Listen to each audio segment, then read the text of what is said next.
La paradoja de la cruz. La paradoja de la cruz. Cuando hablamos, hermanos y hermanas, de una paradoja, nos referimos muy básicamente a una contradicción aparente en cualquier enunciado. Por ejemplo, podríamos decir: quien bien te quiere te hará llorar. Acá en Chile decimos: quien te quiere te aporrea.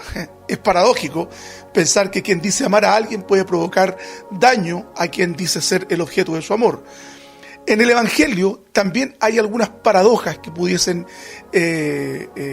causar contradicción en lectores iniciales de la palabra del Señor, como aquel que dice: el que perdiere su vida por causa mía la ganará. Se fijan, hay una contradicción aparente, pero en realidad responde a ciertos modelos de enseñanzas propias de ese tiempo. El Evangelio constituye una paradoja. Entienda por favor, mi hermano, pues obtiene victoria perdiendo. Cristo vence la muerte muriendo. En el Evangelio se obtiene gloria humillándose. Y como estos, podemos hallar muchas aparentes contradicciones que pondrían la fe en el plano de las paradojas, de las contradicciones aparentes, como señalaba hace algún momento. Pero sin duda que lo más paradojal de todo es la cruz, ese objeto cruento que puede provocar indecibles dolores y angustias a quienes eran ajusticiados mediante este terrible método de suplicio. Esa cruz tan terrible, tan ignominiosa, tan humillante, es la que posibilitó nuestra eterna salvación.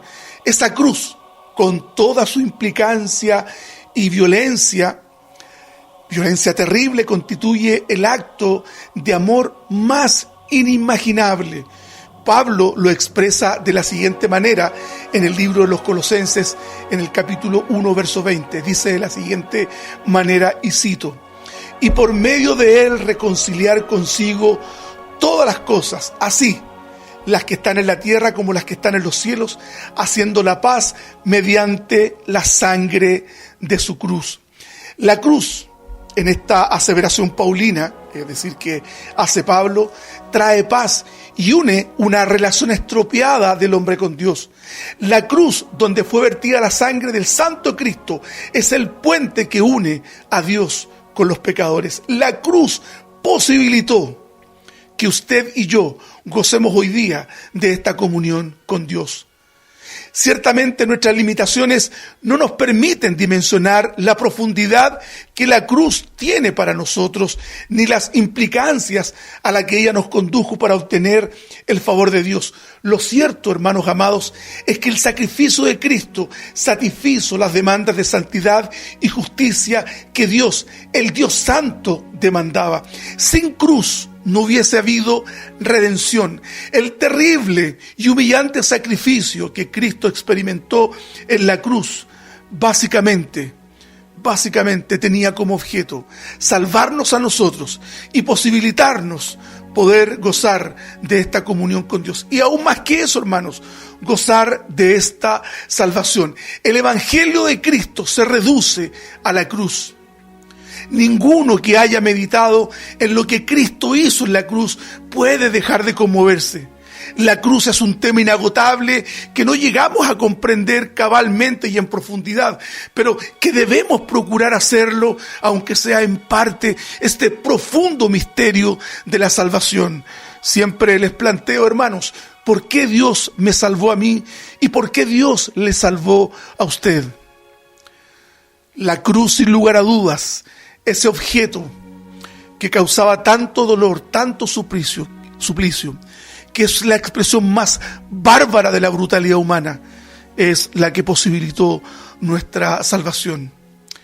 Para tratar dichas implicancias es necesario que miremos la Escritura con detención y poder hacernos un esquema respecto del planteamiento de la cruz.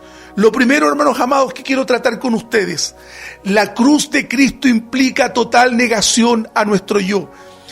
De los labios de nuestro Señor Jesucristo salieron estas palabras registradas en el Evangelio de Mateo, capítulo 16, verso 24. Entonces Jesús dijo a sus discípulos: si alguno quiere venir en pos de mí, niéguese a sí mismo, y tome su cruz y sígame, porque todo el que quiera salvar su vida la perderá, y todo el que pierda su vida por causa de mí la hallará. Ahí está entonces lo que mencionábamos en la introducción de esta enseñanza, la aparente contradicción, la paradoja, porque todo el que quiera salvar su vida la perderá, y todo el que pierda su vida por causa de mí la hallará. Eso tiene una explicación desde la mirada de la salvación, de la lógica de la salvación. La condición del llamado efectuado por Cristo es que cualquiera que desee seguirle debe negarse a sí mismo.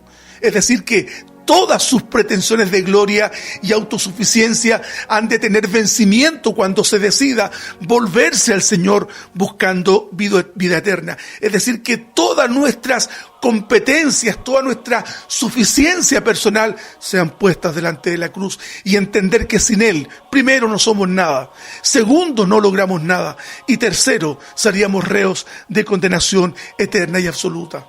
Negarse a sí mismo es la condena a muerte a las intenciones mundanas, a todo aquello que me produzca bienestar y placer temporal y que contravenga los mandatos del Evangelio. Eso es negarse. Nosotros como creyentes no podemos vivir en una dimensión de santidad y en una dimensión de pecado. Hay muchos que se confiesan y dicen: yo soy cristiano, yo soy creyente, pero no han negado un solo centímetro a esa vida de pecado que ofende la santidad y la justicia de Dios. Negarse a sí mismo es negar los deseos de mi corazón para favorecer los deseos de Cristo en mi vida y alejarme de todo aquello que me aparte de Él y me impida vivir solo para Él. Es importante, hermanos amados, saber que el negarnos a nosotros, en negarnos a todas aquellas cosas que sin duda nos producen grato placer, pero que nos alejan inexcusablemente de la presencia de Dios. No es tarea fácil, hermanos amados. Es destruir todos los ídolos de nuestro corazón para ofrecerle el trono de mi vida, para ofrecerle el trono de mi alma, para ofrecerle el trono de mi corazón, solo a Cristo. Debe tomar su cruz y seguirlo. Es lo que nos plantea el Evangelio recién citado. Fíjese usted, hermano, que en el Imperio Romano un criminal convicto, cuando era llevado a su crucifixión, se le forzaba a cargar su propia cruz. Esto tenía como objeto mostrar públicamente que al sujeto en cuestión se le estaba sometiendo a la misma ley que él había transgredido. De similar manera, los discípulos de Cristo debían demostrar su sumisión a aquel contra quien antes se habían rebelado. El sendero que Jesús y sus seguidores recorrerían sería de penalidades y sufrimientos, pero al perder la persona así su vida, sin duda que hallará una mejor fuerza, mi hermano. La cruz que llevan los cristianos son las adversidades, los sufrimientos, las persecuciones que tenemos que soportar como consecuencia de seguir fielmente a Cristo. Estas varían de persona en persona, pero cada cristiano puede esperar que va a llevar una cruz. Jesús nos dará la fortaleza para llevarla y la usará para aumentar nuestro aprecio por la cruz que Él llevó por nosotros. Nuestros sufrimientos nunca tienen mérito, pero pueden ser lo suficientemente beneficiosos para crecer y desarrollar nuestra fe. El Señor nos invita a negarnos a nosotros mismos, a negarnos a la venganza de aquellos que nos han hecho daño, negarnos a pagar mal por mal en la justicia humana a aquellos que nos han hecho mal. Negarnos, hermanos amados, a todas aquellas situaciones, personas y circunstancias que beneficiarían nuestra vida de forma tramposa. Lucas 14:27 dice: y el que no lleva su cruz y viene en pos de mí, no puede ser mi discípulo. Una condición sine qua non, diría alguien. Es necesario que aquel que se precie de cristiano verdadero deba cargar una cruz, su propia cruz. Como elemento número 2, la cruz es contraproducente respecto de las pretensiones del mundo. Primera de Corintios 1:18, el apóstol Pablo, escribiéndoles a la comunidad de Corintios, señala: porque la palabra de la cruz es locura a los que se pierden, pero es a los que se salvan, esto es a nosotros, es poder de Dios. La filosofía griega no podía entender que un hombre se autoinmolara en la cruz a objeto de salvar a otros, que un hombre mostrara tal nivel de humildad y sujeción a un plan eterno y divino. Los romanos no podían entender tampoco que un hombre muriera en la cruz, dado los referentes y paradigmas de hombría y valentía que ellos tenían en la batalla. ¿Cómo era posible que un hombre se inmolara? Es una muestra de debilidad. El filósofo alemán Friedrich Nietzsche escribió en su obra El Anticristo respecto del cristianismo: yo condeno al cristianismo, yo levanto contra la iglesia cristiana la más terrible de todas las acusaciones que jamás acusador alguno ha tenido en su boca. Ella es para mí la más grande de las corrupciones imaginables. Yo llamo al cristianismo la única gran maldición, la única grande, intimísima corrupción, el único gran instinto de venganza por el cual ningún medio es bastante venenoso, sigiloso, subterráneo, pequeño. Yo lo llamo la única inmortal mancha deshonrosa de la humanidad. El extinto filósofo Nietzsche odiaba el cristianismo, pues este representaba los ideales de la misericordia y la compasión humana y no permitía al hombre el despliegue del dominio de la razón y la fuerza que habitaban naturalmente en él. De hecho, el concepto de superhombre surge de la filosofía nietzscheana. Tal como este filósofo del martillo, muchos denostan al cristianismo por representar la contradicción de que la vida se obtiene de la muerte y que la cruz devalúa la grandeza de Cristo. ¿Cómo es posible que el Rey del universo muera colgado de un madero y sometido a los más brutales tormentos? La filosofía no puede encajarlo en su modelo mental, en su modelo epistemológico. No hay forma de que alguien pueda entender que el sacrificio cruento de una cruz, que en la muerte de un hombre, muchos hayan encontrado la vida. Lo cierto, mi hermano y hermana, es que Cristo derramó su vida en la cruz como un acto de justicia que logrará satisfacer totalmente el carácter justo y santo de Dios. Los creyentes no adoramos la cruz, más bien amamos lo que ella representa: redención y justicia. Primera de Corintios 1, 22, 24 dice lo siguiente: porque los judíos piden señales y los griegos buscan sabiduría. Pero nosotros predicamos a Cristo crucificado, para los judíos ciertamente tropezadero y para los gentiles locura, mas para los llamados, así judíos como griegos, Cristo, poder de Dios y sabiduría de Dios. Esta es la contradicción del mundo, de no entender que en la cruz habríamos de obtener esta salvación tan maravillosa, eterna, y que nadie podrá quitarnos jamás. Pablo no tenía otras expectativas que predicar a Cristo y a este crucificado, pues desde esa cruz emanaba toda la piedad y la justicia con la cual usted y yo nos hemos ganado un lugar en el corazón de Dios. Toda la cosmovisión del mundo y el carácter distintivo de la teología paulina era Cristo y la cruz. Por esto, en la misma epístola a los Corintios, capítulo 2, verso 2, Pablo señalaba lo siguiente: pues me propuse no saber entre vosotros cosa alguna sino a Jesucristo y a este crucificado. Toda la visión del mundo que el apóstol Pablo tenía la reducía a Cristo y a Cristo crucificado. La cruz es el centro de la teología del Evangelio. La cruz es el centro del pensamiento paulino. Y la cruz constituye el beneficio que a nosotros nos prodigó esa muestra de amor tan profunda, tan comprometida, tan hermosa que nos dio Cristo en el Calvario. La cruz posibilitó nuestra salvación. Cuando nada sino Cristo crucificado es predicado con claridad, el éxito debe ser enteramente del poder divino que acompaña la palabra, y de esta manera los hombres son llevados a creer a la salvación de sus almas cuando presentamos la cruz. Los corintios tenían en alta estima al orador elocuente, realmente lo idolatraban. no solo admiraban al que era hábil e ingenioso con la palabra, sino que incluso llegaban a pagarle muy bien para que les instruyera en el arte de la elocuencia y de la retórica. Anhelaban expresar su sabiduría mundana con palabras muy persuasivas y con una dicción elocuente. De otra forma, no valoraban el mensaje. Por eso que el apóstol Pablo dice en esta epístola: pues me propuse no saber entre vosotros cosa alguna, sino a Jesucristo y a este crucificado. Pablo, parafraseando lo que él decía: yo no me voy a moldar a los paradigmas, a los modelos filosóficos que ustedes tienen.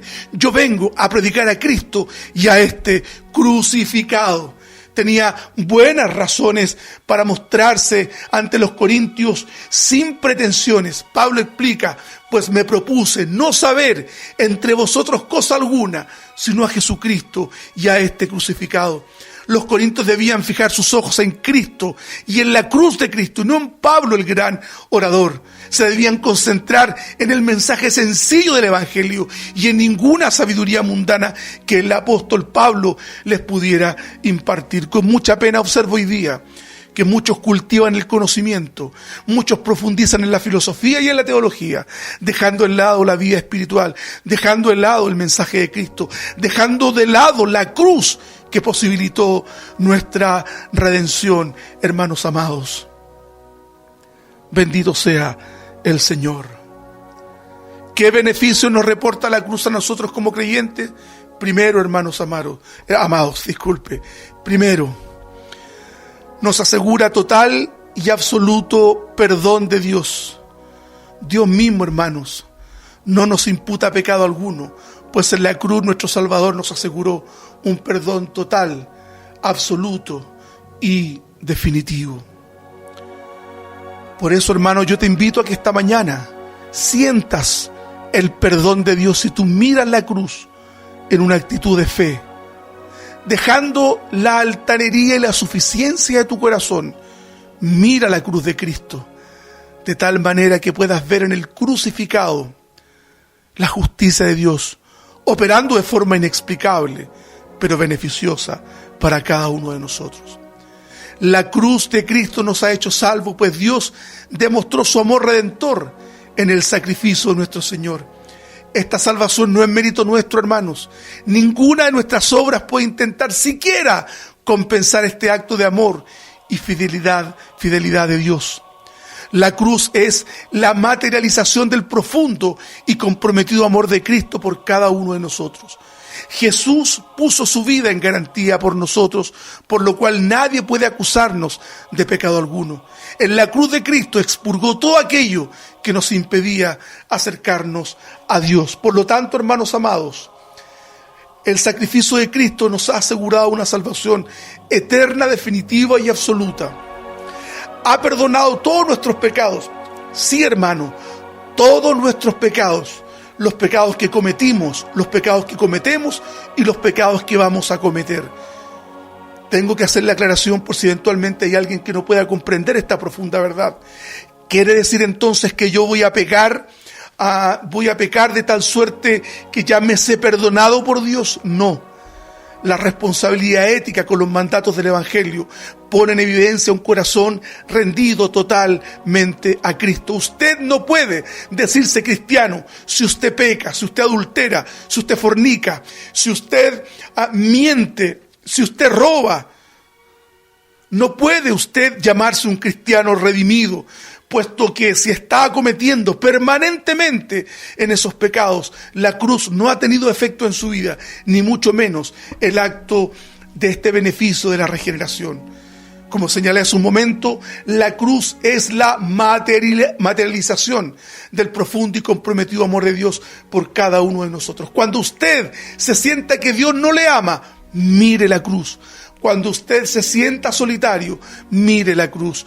Cuando usted se sienta quebrantado, mire la cruz. Cuando usted se sienta enfermo, mire los dolores de la cruz.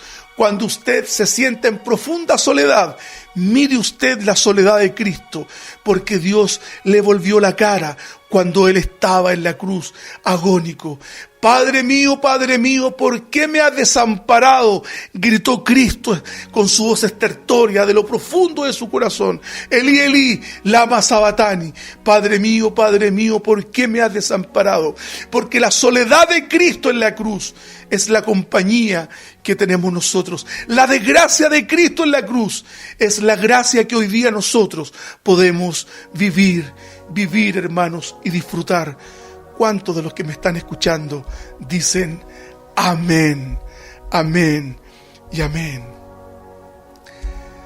Los que no viven con la cruz a cuestas. Hay quienes, no obstante, viven una vida olvidando la cruz, guardándola en un espacio de su casa, pues les incomoda. La cruz claramente es ante todo negación del yo, como ya lo hemos señalado.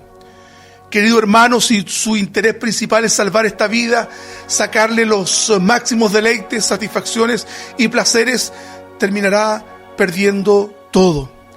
Pero si pierde su vida por causa de Cristo, si le dedica todo a Él, si sigue su guía y obedece sus mandatos incondicionalmente, llevará en este mundo una vida útil y agradable a Dios y disfrutará de todas las bendiciones de la vida eterna en los cielos que Él nos ha prometido.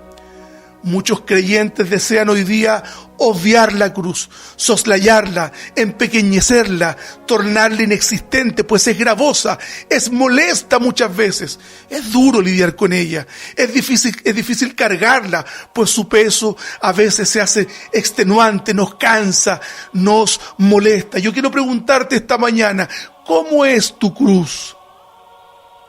¿Cómo es tu cruz? ¿Es pequeña y tiene los contornos limados de asperezas? ¿Tan pequeña que puedes esconderla toda vez que no te resulte útil de usarla y llevarla? ¿O quizás tu cruz se adapta a ti? ¿La puedes armonizar según el contexto en el que te encuentres? Grande y pesada cuando deseas que otros vean tu justicia, y pequeña y liviana cuando necesitas parecer un cristiano moderno y acorde al mundo, un cristiano a la onda, diríamos. ¿Tu cruz es de verdad pesada y de bordes irregulares? A veces te lastima la espalda y te hace sangrar las manos. Se te torna pesada y requiere muchas veces descansar de ella. Tu cruz es una cruz visible, todos la ven, pero nadie te ayuda a llevarla. Has puesto tu ego y tus inútiles pretensiones de satisfacción en ella. Dios te bendiga y te guarde si es así. Ya vendrán tiempos para ti de refrigerio cuando estemos en la presencia del Señor. Hermano amado, te digo que Jesús conocía perfectamente las profecías del Antiguo Testamento y sabía cuán terrible sería el dolor de la cruz. El salmista había descrito la agonía de Jesús en el Salmo 22 y el profeta Isaías 700 o 750 años antes, en el capítulo 53, había anunciado que sobre Cristo vendrían dolores indecibles y terribles, hermanos amados. Indecibles y terribles. Él estaba cargando el pecado del mundo. La turbación del alma pura y santa de Cristo fue real al saber que debía de enfrentarse ante tan duro trance. Dice el Evangelio de Lucas que cuando estaba en el huerto de Getsemaní, el sudor de su frente era como gotas de sangre. Permíteme señalarte para ir finalizando ya esta reflexión. El condenado a morir en la cruz debía de llevar el travesaño hasta el lugar de la ejecución, normalmente fuera de la ciudad. Con frecuencia una inscripción que se colocaba bien en la cruz, arriba, colgada del cuello del condenado, o arriba, como señalaba. Antes de proceder a la ejecución tenía lugar el despojamiento de los vestidos y la flagelación. Cristo la vivió. Si no se había producido antes, entonces era flagelado en el mismo lugar donde había de ser crucificado.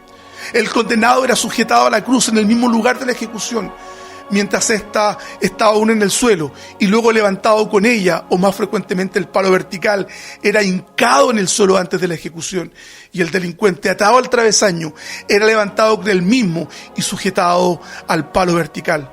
La muerte generalmente se producía muy lentamente por agotamiento o por asfixia. El cadáver era abandonado en la cruz para que lo devoraran las aves o se pudriese. En ocasiones, sin embargo, era entregado a los parientes o a algún conocido. Tomemos la cruz y sigamos al Maestro por la senda que de seguro nos llevará a la vida eterna, hermanos. Dios les bendiga en esta mañana. Entonces dijo Jesús a sus discípulos: si alguno quiere venir en pos de mí, tome su cruz, niéguese a sí mismo y sígame, porque todo el que quiera salvar su vida por causa de mí, la perderá, y todo el que pierda su vida, la hallará también. Hermanos amados, el Señor les bendiga en esta hermosa mañana y el Señor guarde sus vidas.